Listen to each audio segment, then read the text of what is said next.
সবাইকে আসসালামু আলাইকুম। আজকে আমরা দেখব সিম্পল টু কমপ্লেক্স।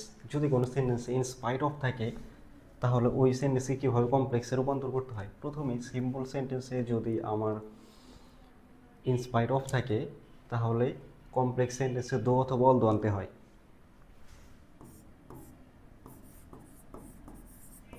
দো, তারপরে আনতে হয় সাবজেক্ট। এই যেহেতু সাবজেক্টটা কি, সাবজেক্ট হচ্ছে হি, হি আনতে হবে, দো হি। তারপরে এই যাতে যে ভার্বের সাথে আইএনজি থাকবে ওইটার বেস ফর্মটা আনতে হবে। যেমন এই জায়গাতে আছে হচ্ছে বিং, বিং এর বেস ফর্ম কি, ইজ,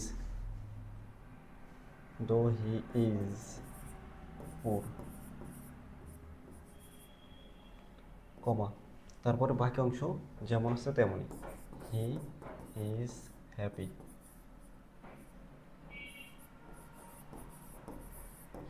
এখন এটার বাংলা হচ্ছে যদিও লোকটি গরিব তবুও সে সুখী।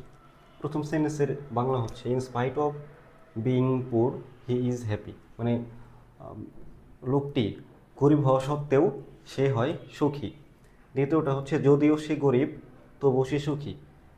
এর আগে তো বললাম যে যদি সিম্পল সেন্টেন্সকে এমনভাবে কমপ্লেক্সে বা কম্পাউন্ডে নিতে হবে যেন ওটার অর্থগত পরিবর্তন না হয় কিন্তু স্ট্রাকচারালি পরিবর্তন হয়। ঠিক সেমভাবে ইনস্পাইট অফ রিডিং, তাহলে ইনস্পাইট অফ থাকলে কি হয়, দো অথবা অল দো হয়। দো, তারপরে সাবজেক্ট আনতে হবে, দো সেই।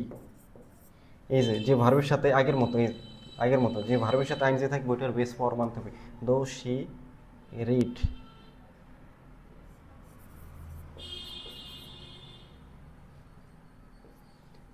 তারপর বাকি অংশ যেমন আছে তেমনই, শি ফেইলড